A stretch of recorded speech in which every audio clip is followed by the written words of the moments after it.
যুক্তরাষ্ট্র ও ইরানের মধ্যকার চলমান উত্তেজনা কমাতে মধ্যস্থতা করছে পাকিস্তান। তবে যুক্তরাষ্ট্রের বাড়াবাড়ি রকমের দাবি শান্তি আলোচনা ভেস্তে যাওয়ার পরিস্থিতি তৈরি করছে বলে অভিযোগ করেছে জাতিসংঘে নিযুক্ত ইরানের মিশন।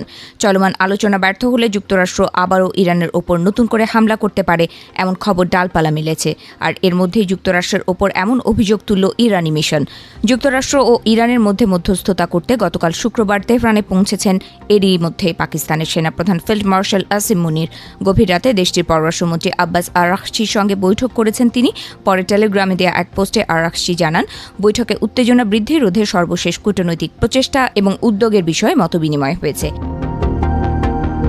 বৈঠকে থাকা ইরানের শীর্ষ আলোচক ও দেশটির পার্লামেন্ট স্পিকার মোহাম্মদ বাঘর গালিবাফ পাকিস্তানের সেনাপ্রধান আসিম মুনিকে বলেন, যুদ্ধ অবসানের আলোচনায় যুক্তরাষ্ট্র কোনো সৎ পক্ষ নয়। ইরান নিজেদের জাতীয় অধিকারের প্রশ্নে কোনো আপোষ করবে না। এদিকে ইরানে চলমান শান্তি আলোচনার বিষয়ে মুখ খুলেছেন মার্কিন প্রেসিডেন্ট ডোনাল্ড ট্রাম্প। এই আলোচনাকে যুদ্ধ অবসানের চুক্তিতে পৌঁছানোর মধ্যকার একটি সীমারেখা বলে মন্তব্য করেছেন তিনি। অন্যদিকে চলমান আলোচনার মধ্যে যুক্তরাষ্ট্রকে সতর্ক করেছেন ইরানের পররাষ্ট্র মন্ত্রণালয়ের মুখপাত্র ইসমাইল বাঘাই। তিনি বলেন, আসিম মুনিরের এই সফরের মানে এই নয় যে আমরা কোনো চূড়ান্ত পরিস্থিতিতে পৌঁছেছি, কারণ দুই পক্ষের মধ্যে এখনও গভীর ও উল্লেখযোগ্য মতভেদ রয়ে গেছে।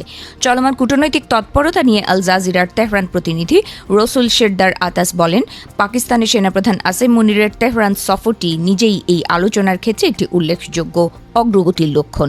আতাস আরও জানান, আরাগচি শান্তি আলোচনার সার্বিক পরিস্থিতি নিয়ে তুরস্ক, ইরাক, কাতার ও ওমানের পররাষ্ট্রমন্ত্রীদের পাশাপাশি জাতিসংঘের মহাসচিব আন্তোনিও গুতেরেসের সঙ্গেও টেলিফোনে কথা বলেছেন।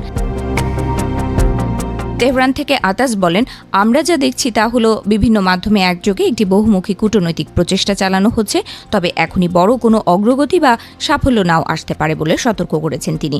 এদিকে যুক্তরাষ্ট্র ও ইরানের মধ্যে চলমান যুদ্ধবিরতির মেয়াদ আরও 60 দিন বাড়ানোর বিষয়ে আলোচনা এগোচ্ছে বলে জানা গেছে। একই সঙ্গে ইরানের উচ্চমাত্রায় সমৃদ্ধ ইউরেনিয়ামের মজুত ও হস্তান্তরের বিষয়টি কাঠামোগত আলোচনা শুরু হওয়ার ইঙ্গিত পাওয়া গেছে।